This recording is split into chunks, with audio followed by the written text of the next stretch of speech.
Assalamualaikum warahmatullahi wabarakatuh. Alhamdulillahirabbil alamin wa bihi nasta'in ala umuri dunya waddin. Assalatu wassalamu ala asrofil anbiya'i wal mursalin wa ala alihi wa sahbihi ajmain amma ba'du. Yang saya hormati dosen pengempu mata kuliah Statistika Bisnis 1, Ibu Firdah Halawati MPD, beserta tak lupa kepada rekan-rekan PSY reguler dan karyawan yang saya banggakan. Terlebih dahulu marilah kita panjatkan puji serta syukur kita kehadirat Allah Subhanahu wa taala yang telah memberikan kita nikmat sehingga kita dapat berkumpul dalam daring untuk membahas statistika bisnis dari kelompok 5. Salawat berserta salam semoga tetap tercurah limpahkan kepada Nabi Allah Muhammad SAW, tak lupa kepada para keluarganya, para sahabatnya, tabi'in dan tabiatnya, sehingga sampailah kepada kita selaku umatnya yang insya Allah taat dan patuh pada ajarannya. Amin ya rabbal alamin. Di sini kami perwakilan dari kelompok 5 akan mempresentasikan mata kuliah statistika bisnis. Di sini kami terlebih dahulu meminta izin kepada Ibu Firdah Halawati selaku dosen pengempu mata kuliah Statistik Bisnis 1 untuk kelompok 5 izin mempresentasikan makalahnya atau hasil diskusi kami tentang pengukuran variasi kelompok. Di sini saya bersama rekan saya sendiri Ade Opan, saya sendiri Adi Sudiarto, dan saya Siti Nurwidia. Untuk mengefisienkan waktu, mari kita langsung saja ke pembahasan presentasi dari kelompok 5 yang akan dibahas pertama oleh Kang Adi. Kepada Kang Adi, saya silahkan.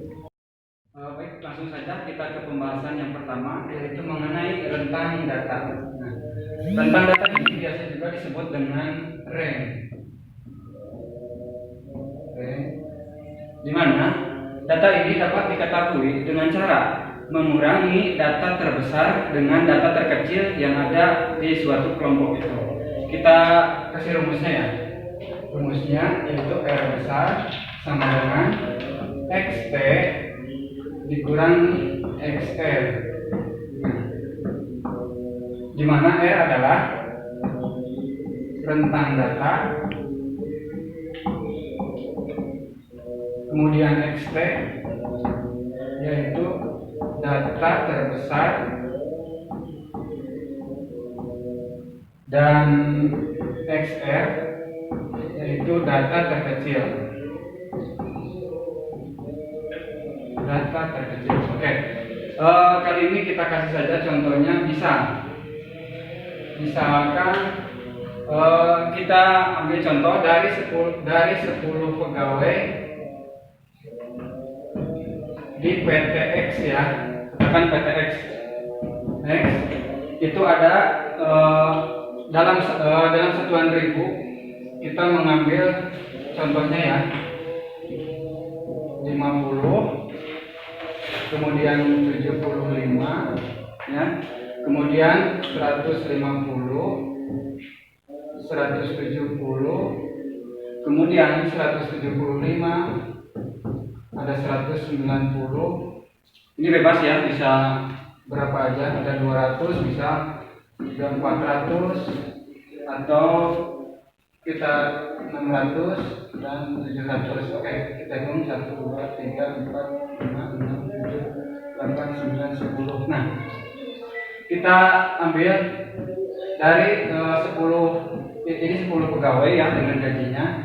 Kita ambil R sama dengan R itu rentang data sama dengan kita ketahui ya, data terbesar dari gaji pegawai ini di angka 700 ya, atau bisa disebut, kita masukkan dulu rumusnya ya, XT dikurangi XR sama dengan jadi 700. Nah ini ya, ini data terbesarnya dikurangi ini XR-nya yaitu 50. Nah jadi hasilnya adalah 650. Nah, ini dia hasilnya ya.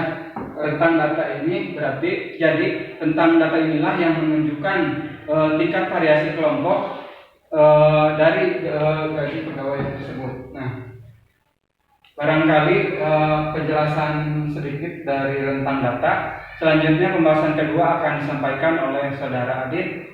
Untuk itu Saya persilahkan. Oke, kita langsung aja ke pembahasan yang kedua. Setelah tadi Kang Adi membahas tentang data, sekarang saya membahas tentang variance. Nah, di sini saya akan membahas tentang variance. Sebelumnya saya akan menyebutkan dulu terlebih dahulu apa sih pengertian dari variance itu sendiri. Jadi variance adalah merupakan jumlah kuadrat semua deviasi nilai-nilai individual terhadap rata-rata kelompok. Seperti itu. Paham ya? Nah, jadi untuk variance di sini ada beberapa simbol yang kita akan bahas nantinya, juga akan ditentukan oleh kita akan menentukan rumus juga. Jadi sini saya akan menuliskan atau memberitahu kepada rekan-rekan semua simbol-simbol apa aja yang digunakan dalam variance. Yang pertama,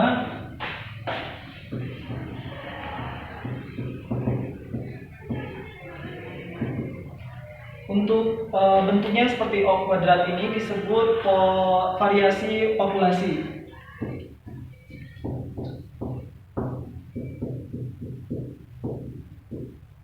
Yang kedua, bentuknya seperti O tapi dia enggak kuadrat. Ini disebutnya simpangan baku populasi.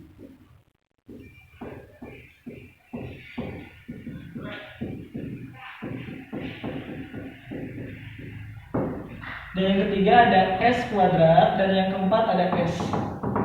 Nah, untuk S kuadrat sendiri di sini yaitu varian sampel. Yang S kuadrat di sini yaitu varian sampel, ya benar.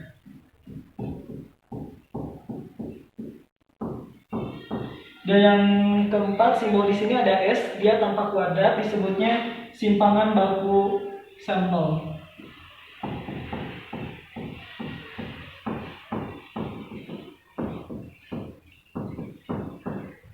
Dan untuk selanjutnya ada N. N ini adalah jumlah data. Ada X, garis ini disebutnya mean atau rata-rata. Oke. Nah, dalam variasi di sini kita akan membahas ada beberapa persamaan atau rumus. Yang pertama yaitu ada variasi populasi. Lambangnya seperti ini.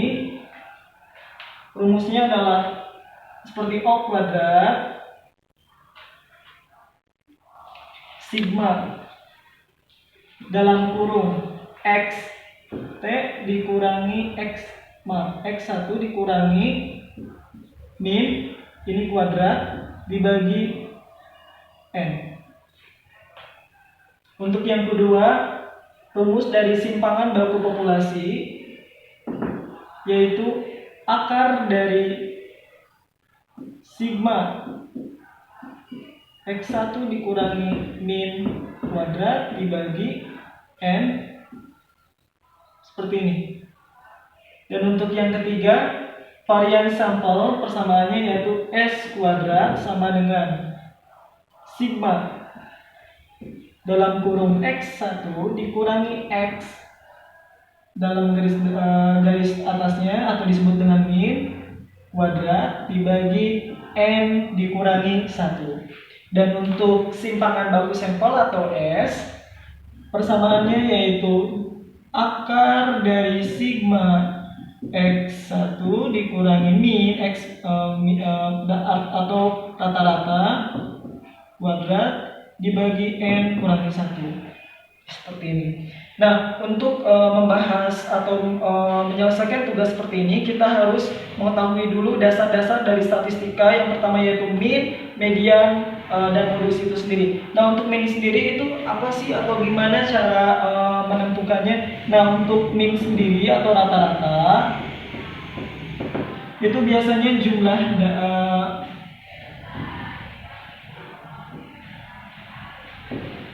total nilai ya dibagi banyaknya data.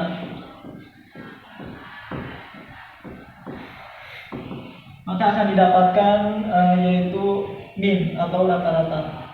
Setelah dari persamaan ini, kita lanjut ke persamaan selanjutnya, yaitu ada pembahasan dalam variasi di sini itu yaitu IF. IF itu apa sih? Nah, untuk IF di sini yaitu indeks cara menentukan indeks varian. Persamaannya untuk IF sama dengan S.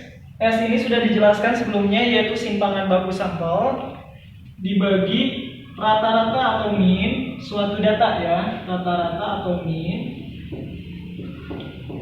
dikali 100%, maka akan didapatkan IF atau indeks varians. Sampai sini bisa dipahami ya untuk rekan-rekan. Untuk lebih jelas lagi kita mendalami contoh soal. Nah, untuk contoh soal kita akan diberikan satu soal tapi bisa membahas ini semua. Yang pertama yaitu kita memiliki satu data atau satu kelompok statistik. Contoh kecil, nomor mahasiswa.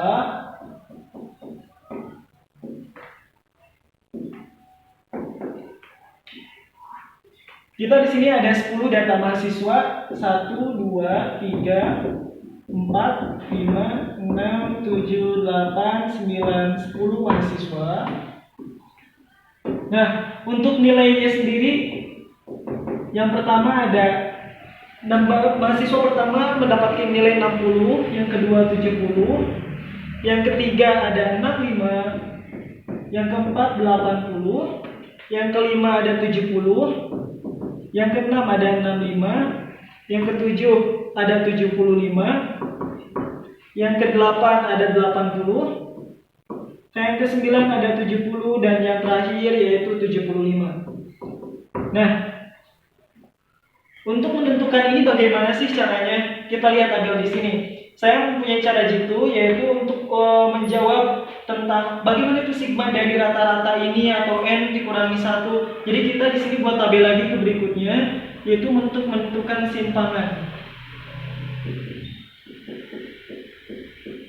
Nah, untuk simpangan itu sendiri yaitu persamaannya X1 dikurangi rata-rata.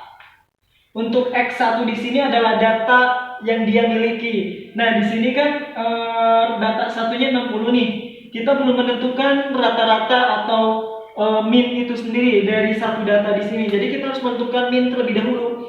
Di sini ada X atau rata-rata suatu data di atas. Di sini jumlah datanya ada 10, jumlah nilainya berarti menjadi 60, 70, 65, 80, 70, 65, 75, 80, 70, 75, itu totalnya yaitu 710. Berarti kita dapat menghitung rata-rata atau min dari satu data di sini yaitu 710 banyaknya data, jumlah total data dibagi banyaknya data ada 10. Berarti 710 dibagi 10 yaitu 71.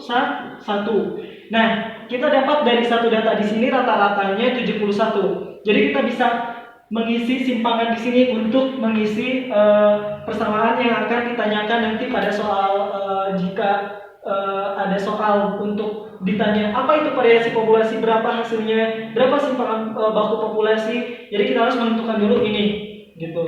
Jadi kita tinggal isi saja untuk simpangan, yaitu berarti nilai ini dikurangi min. 60 dikurangi 71. Dan kita harus ingat terlebih dahulu untuk simpangan totalnya harus 0. Ya, untuk simpangan itu harus data nilai akhirnya itu 0. Oke? Berarti balik lagi ke yang ini. Untuk menentukan simpangan yang pertama 60, simpangannya berapa? Berarti 60 dikurangi 71. Soalnya nilai 60 dikurangi min. 60 dikurangi 71 sama dengan min 11. Oke. Untuk 70 dikurangi 71 sama dengan min 1. 65 dikurangi 71 berarti sama dengan min 6. 80 dikurangi 71 hasilnya 9. 70 dikurangi 71 hasilnya 1. 65 dikurangi 71 hasilnya min 5. Min 5 berarti min 6. 75 dikurangi 71 hasilnya 4. 80 dikurangi 71 hasilnya 9. 70 dikurangi 71 hasilnya min 1. 75 dikurangi min itu rata-rata ya, rata-rata 71 yaitu 4, hasilnya 0.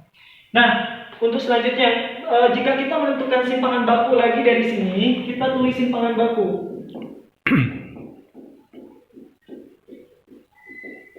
Simpangan baku itu sigma dari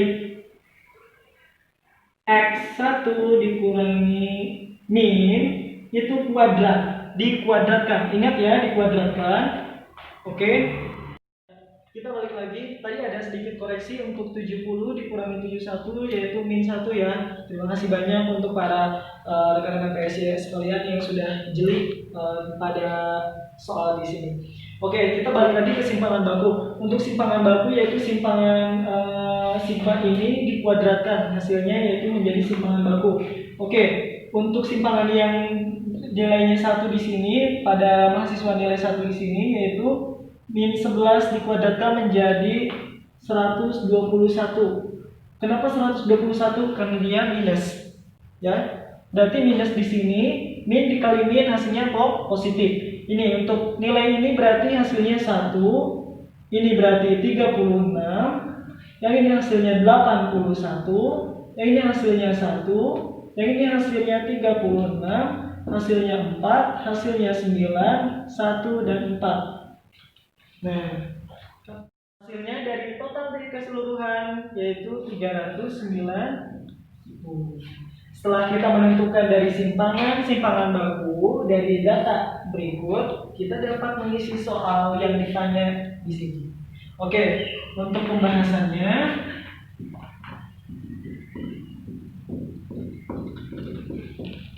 jawabannya untuk apabila ditanya variasi populasi berarti rumusnya 1 kuadrat sigma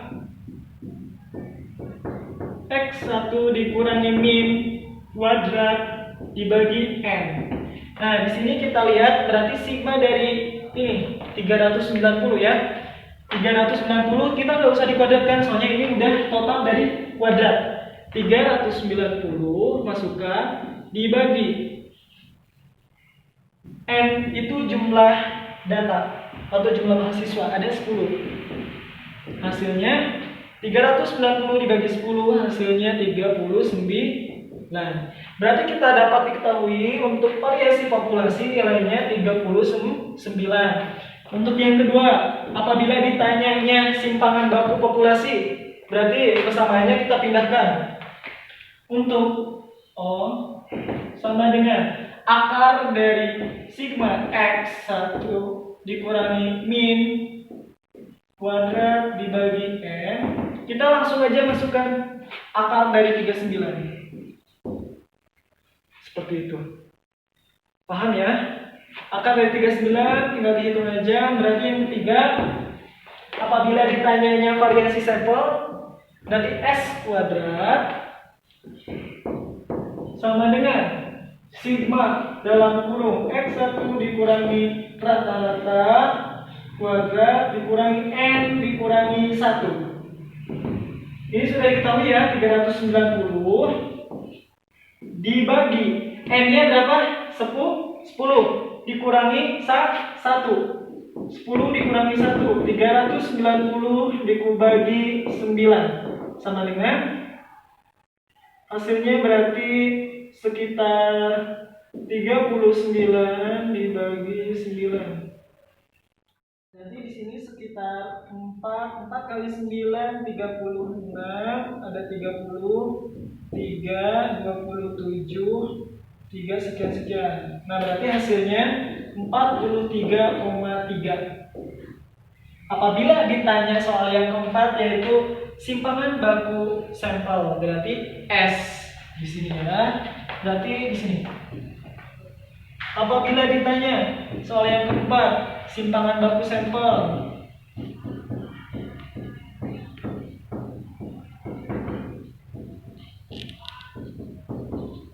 yaitu berarti persamaannya S sama dengan akar dari sigma dalam kurung X1 dikurangi min atau rata-rata dikuadratkan dikurangi N min 1. Kita ambil aja langsung dari sana. Akar dari 43,3. Tinggal dihitung. Sampai sini paham ya? Oke, jadi dari tabel di sini kita bisa menjawab berapa hasil dari variasi populasi, simpangan baku populasi, varian sampel, simpangan baku sampel, min juga kita hitung di sini seperti itu. Jadi sebelum kita menjawab soal-soal yang di sini, berarti kita nih harus memecahkan dulu di sini dari tabel di sini kita buat seperti itu. Nah, untuk contoh soal indeks variasi di sini bagaimana nih? Seperti itu. Nah, saya punya contoh soal ya. Soalnya ada satu data di sini itu ada 10, 20, ada 40, ada 1 2 3 20, 10. Dan untuk simpangan datanya, simpangan baku maaf. Sudah diketahui ya, contohnya ada 43. Contohnya 43. Berarti untuk IF-nya bagaimana nih? Untuk IF sama dengan S, simpangan baku dibagi rata-rata dikali 100%. Bagaimana untuk rata-ratanya kita ketahui? Berarti rata-ratanya tadi dari data di sini 10 tambah 20 30. Kita cari dulu untuk min. Berarti 10 tambah 20 30 tambah 40 70 tambah 20 80 tambah 90 tambah 10 100. Nah, untuk total nilainya ada 100 dibagi jumlah data ada 5. Sama dengan 100 dibagi 5 itu dapat 20. Demikian. Berarti untuk IF S-nya sudah diketahui, simpangan bakunya 43 dibagi 20 dikali 100%. Nolnya hapus. 430 dibagi 2. Berarti 430 dibagi 2, 4, 30, 3, 1, 2, 10, 5, 215%. Jadi kita dapat ketahui untuk indeks variasinya yaitu 215%. Maaf, 2,15%, maaf ya. Berarti hasilnya 2,15%. Seperti itu. Paham ya sampai di sini? Nah, ini berarti untuk variasi di sini ada beberapa pembahasan, yaitu untuk nanti apabila ditanya variasi populasi, persamaannya ada di sini. Untuk simpangan baku populasi, varian sampel, simpangan baku sampel, ada min, rata-rata, dan indeks variasi. Seperti itu. Nah, untuk selanjutnya pembahasan menghitung standar deviasi untuk data bergolong akan disampaikan oleh Teh Widya, kami persilakan. Assalamualaikum warahmatullahi wabarakatuh. Di sini saya akan menyampaikan yaitu cara menghitung standar deviasi untuk data bergolong. Sebelumnya mengingat kembali standar deviasi itu yaitu data yang variasi yang paling banyak digunakan. Nah, untuk menghitungnya kita menggunakan rumus yaitu standar akar sigma Fi dari XI dikurangi X rata-rata kuadrat per N-1. Nah, untuk menghitung untuk memecahkan suatu soal dengan menggunakan rumus ini, nanti akan saya beritahu beberapa cara langkah-langkah untuk bisa menyelesaikannya. Kita mulai dengan salah satu soal dari data yang telah ada, yang telah diketahui dengan nilai rata-ratanya. Nilai rata-rata dari suatu data suatu perusahaan yang jumlahnya 60,70 dengan tabel yang dibutuhkan. Yang pertama yaitu nilai nominal.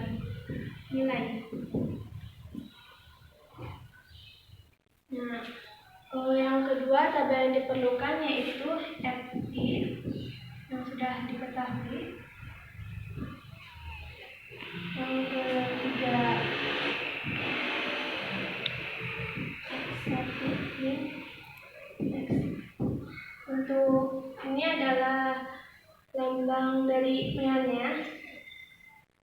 Kemudian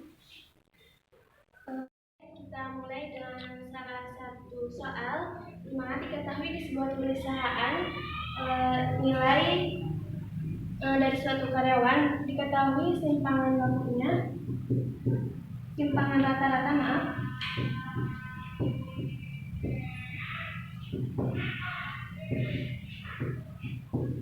ini 60,70 sudah ditentukan dengan kolom yang sudah diisi, yaitu memang nilai dari karyawannya, kemudian FT-nya. Nah, untuk nilainya sudah diketahui yaitu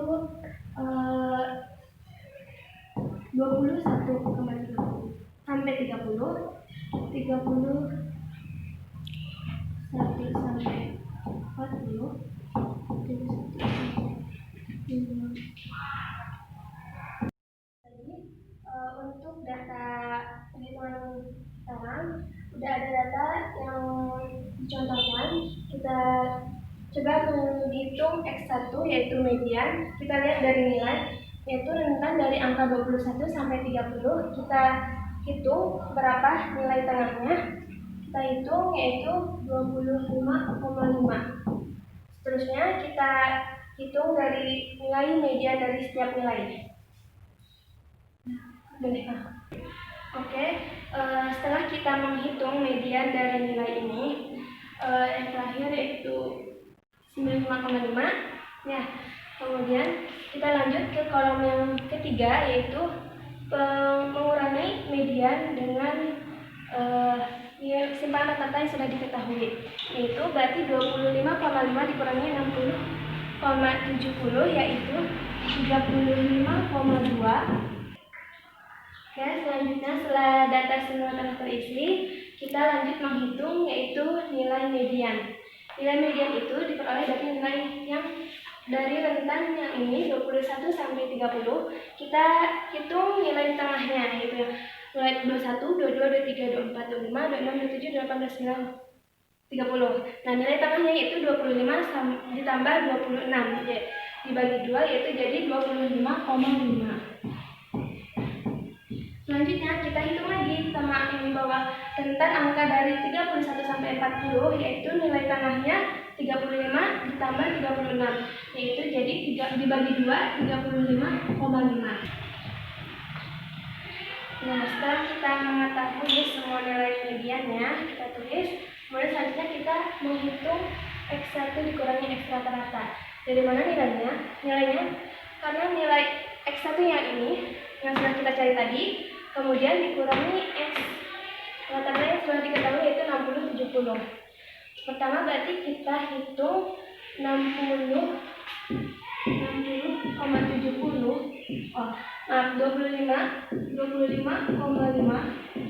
dikurangi, itu hasilnya. Nah, kemudian kita masukkan ke sini.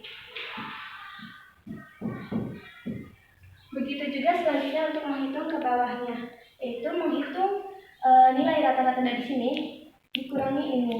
Itu kita hitung lagi. Minnya. Oke, setelah kita menemukan nilainya, nah kita lanjut ke kolom yang selanjutnya yaitu mencari nilai rata-rata lagi. Rata-rata. Oke, setelah kita menghitung nilai simpangan bakunya, kemudian kita ke kolom selanjutnya yaitu menghitung simpangan baku kuadrat. Bagaimana caranya? Yaitu minus 35,2 dikali minus 35,2. 4, 10, 6, 10, 25, 26, ini 15, 16, 25, 18, maaf. 17, kemudian 6, 15, 9 tambah 1, 10.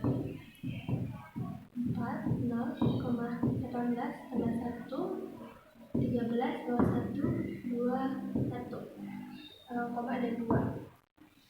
Oke, ini nilainya kita masukkan 1238,04. Terus kita sampai ke bawah. Ya, ini nilainya mak. Ini ada yang salah sepertinya. Ini tadi 7, jadi nilai di sini 9. Ya. Nah, setelah kita menemukan, hitung kembali semuanya ke bawah dengan cara yang sama. Oke, setelah kita mengetahui simpangan baku kuadratnya, nah kemudian kita lanjut ke kolom selanjutnya, yaitu menghitung FI dikali simpangan baku, yaitu nilainya dari simpangan baku kuadrat dikali FI. Nah, kita hitung.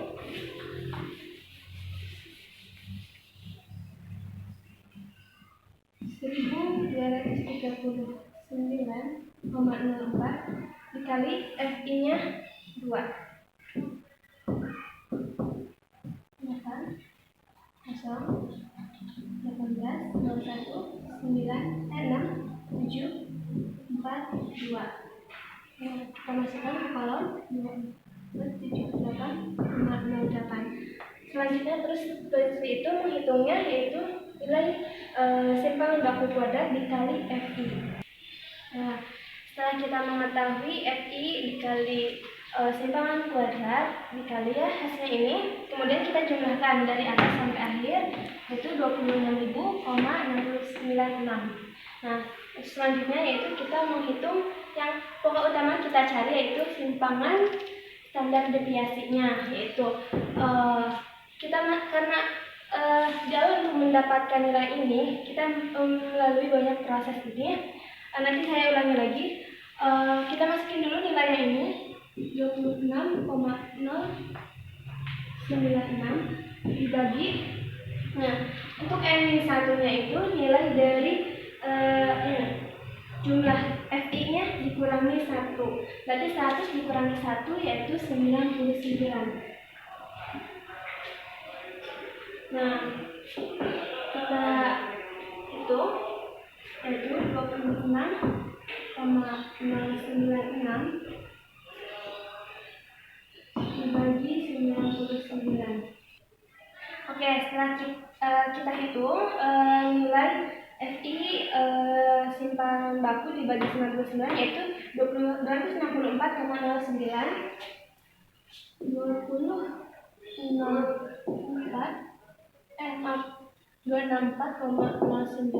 akar. Nah, kita masih harus mencari nilai akar dari 264,9. Langsung aja ya, sudah dihitung, yaitu 16,24. Nah, ini hasil akhirnya. Kenapa sih kita mau cari angka yang ini itu melalui banyak proses ini? Nah, ini adalah salah satu cara untuk mempercepat dalam membuat evaluasi dalam suatu data.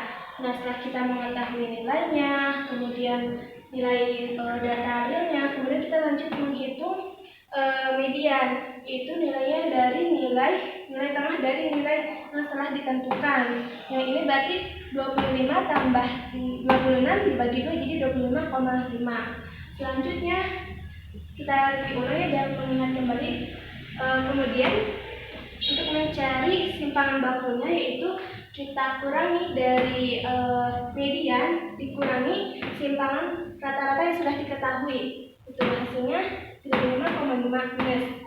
Nah, kemudian kolom selanjutnya kita hitung lagi, yaitu mencari simpangan baku kuadrat dengan cara minus 35,2 dikali minus 35,2, yang dimana hasilnya adalah 1239,04. Nah, yang terakhir kita hitung lagi untuk mencari nilai FI simpangan baku kuadrat, yaitu dari mana nilainya?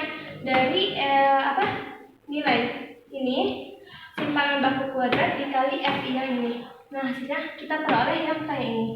Setelah kita hitung semuanya, dapatlah nilai hasil akhirnya ini, yang dimana ini adalah hasil akhir yang kita untuk isi ke sini sesuai dengan rumus. Nah, yang terakhir ini adalah N-1, yaitu nilai FI jumlahnya ini 100 dikurangi 1 yaitu 99. Kemudian setelah kita hitung nilai FI hasil akhir FI kuadrat simpan baku kuadrat yaitu dibagi 99 yaitu dengan akar 264,9. Nah, kemudian dirubah lagi menjadi akar 16,24. Itu. Jadi untuk mendapatkan menyelesaikan satu rumus ini kita harus melalui beberapa tahap untuk menyelesaikannya. Tiga. Oke, mungkin sekian yang dapat saya sampaikan mengenai menghitung standar deviasi untuk data bergolong. Terima kasih atas perhatiannya. Assalamualaikum warahmatullahi wabarakatuh. Barangkali cukup sekian presentasi dari kami, pembahasan tentang pengukuran variasi kelompok. Saya Adit Adiovan Dan saya Siti Nurwindia. Saya Adi Sugiarto. mengucapkan terima kasih banyak. Wassalamualaikum